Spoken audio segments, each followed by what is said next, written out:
Maoist party chief Nambala Keshava Rao మృతి తర్వాత Devji alias Tippiri తిరుపతికి ఆ బాధ్యతలు అప్పగించారు.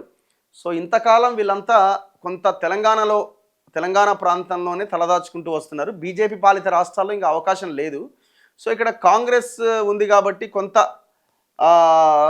దీంతో వీళ్ళు ఈ ములుగు ఈ జిల్లాల్లో ఇంతకాలం వాళ్ళ కార్యకలాపాలను కొనసాగించినారు. అంటే గవర్నమెంట్తో కూడా వీళ్ళు ఇది ఏంటంటే ఎలాంటి యాక్టివిటీస్ చేయొద్దు అన్నది ఒక ఇది బయట వినబడుతున్నది. మరి అది ఎంతవరకు వాస్తవం తెలియదు కానీ, సో ఎలాంటి యాక్టివిటీస్ చేయకుండా ఒక ప్రాంతంలో వీళ్ళంతా ఉన్నారు.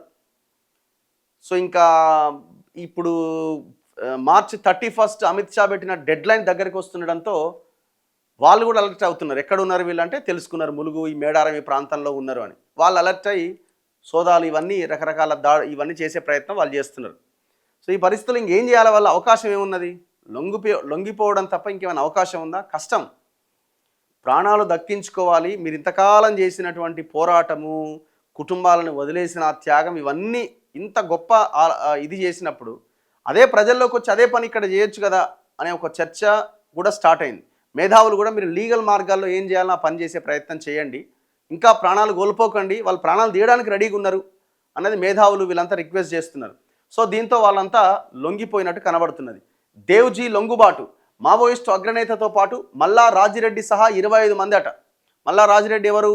ప్రొఫెసర్ కాసిం గారి మామ అనమాట, అంటే వాళ్ళ వైఫ్ ఫాదర్.